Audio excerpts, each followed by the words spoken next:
Hello there. My name is Arlan Bonislawski, and I am going to be doing my presentation on the article NASA Builds on Investments in U.S. Small Business Beneficial Technologies.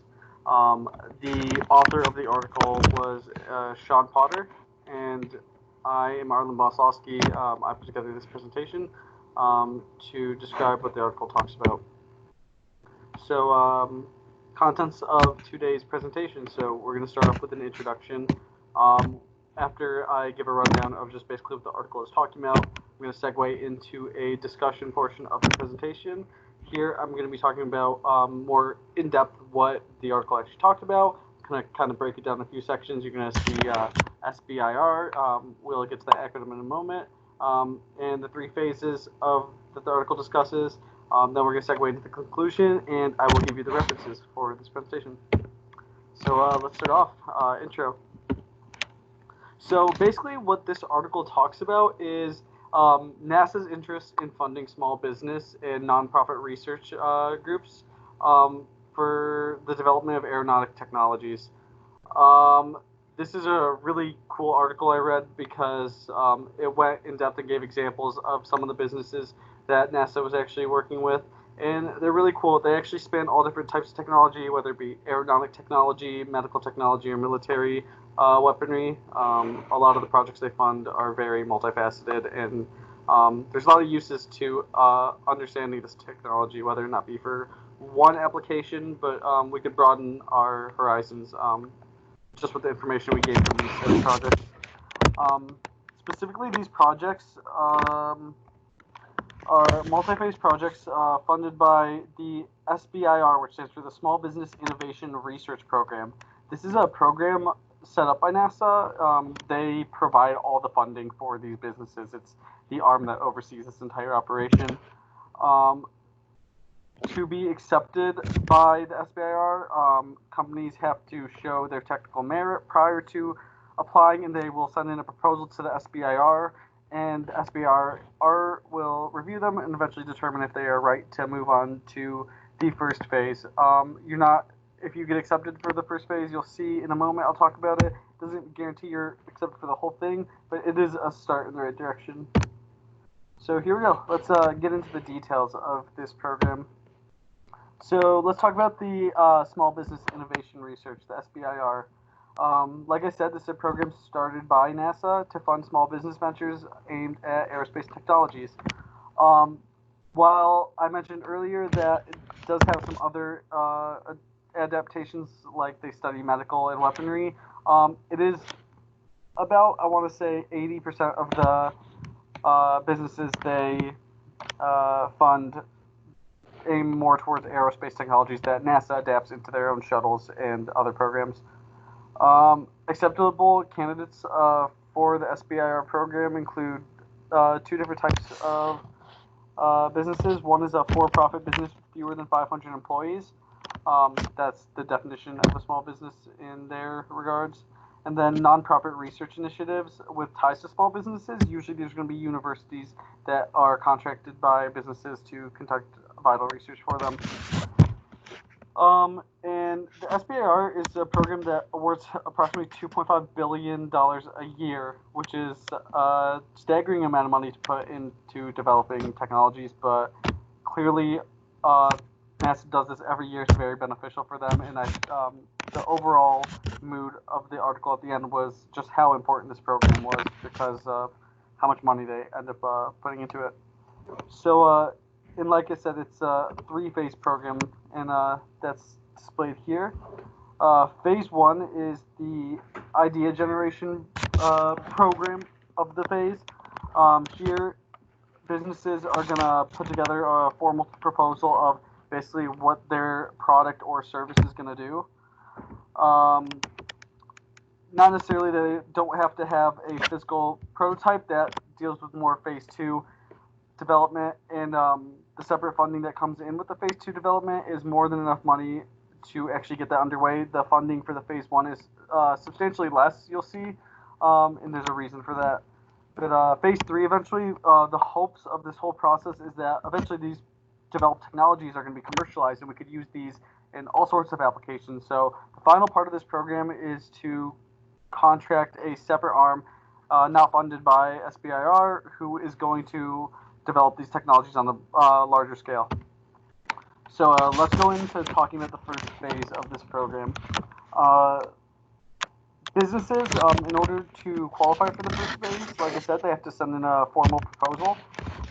There's a lot of things that go into this, like estimated feasibility, costs. It's basically a spreadsheet of data that the company wants to get the funding to research further with physical prototypes that they develop. But also, what they really take into account too, as well as the idea, is the merit of the business and the facilities, and they take a whole lot more than just the idea into account. And once a business is selected for this phase one, they will be given a 6-month contract with the SBIR, which provides funding up to $125,000. Like I said, it's just focused on proving the feasibility of the proposed project. And after completion of phase one, the company has to reassemble, kind of reevaluate what they put together, and send in a follow-up proposal after the 6 months. And this follow-up proposal will be put in sort of like a competitive bidding market where companies really have to show their self-worth here to be accepted for phase two, because just because you're accepted for phase one does not guarantee that the SBR is going to accept you for the second one. So phase two, this is the prototype development stage, like I said. A company can only gain the phase two contract once being accepted after a follow-up proposal. Like I said, a few things from the phase one results are still taken into account, like the technical merit, the facilities, but also one of the biggest factors is definitely the phase one results going into phase two of who out of that first bunch is going to get accepted for the follow-up funding. The phase two is a 24-month contract, unlike the previous one, which was only 6 months. It's 4 times as long.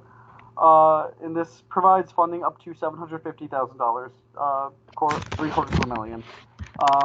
This is a very important phase of the project, because not only does the 2-year span of the project allow for companies to redevelop products, test, employ new ideas or fix mistakes, and then do this over and over until they have something that's worth sending out to commercialization, but also that amount of money is a substantial price to put on a startup business.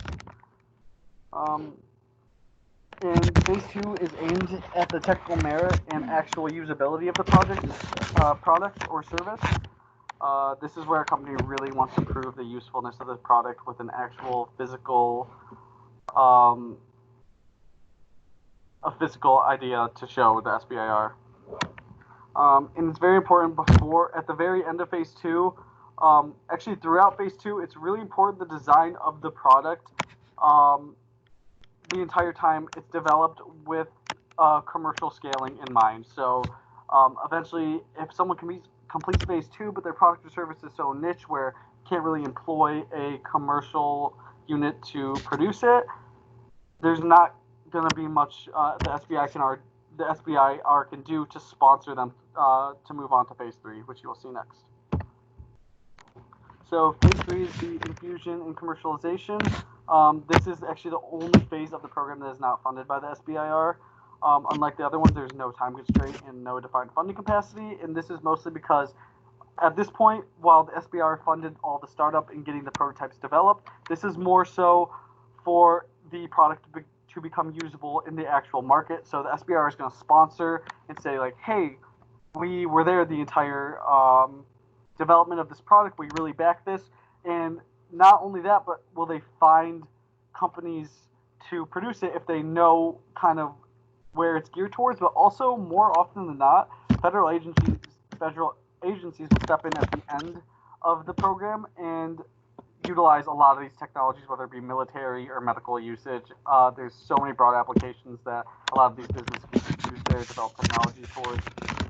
And this is the one phase, unlike in the first phase where it started out with the business where it was 500 people or less to qualify for small business. At this point of the project, it's actually business growth is actually encouraged because there's no time constraint, there's no funding capacity. This is the stage where the business grows after they've had all this time to develop their useful product. And those are the three main phases of this project. And NASA has been working towards this for the last few years to really develop this program very thoroughly. So, in conclusion, the importance of this product, like I said, businesses are receiving funded for invaluable project data, and they're sending this project data back to NASA. So, basically, everyone's winning. These businesses are creating a product from the ground up and receiving all this funding, providing data back to NASA, and this is all very important data that not only like fundamentally improves aeronautic technology as we know, but like has the potential to broaden the world as we know it and beyond that, our capabilities. And I think this is a really important project to span out to so many different businesses and not just focus on one thing. It really shows us what's out there and what we could be improving that maybe doesn't come to mind to NASA right away. And that is NASA builds investments in U.S. small business beneficial technologies. Again, article by Sean Potter, and the references we have right here.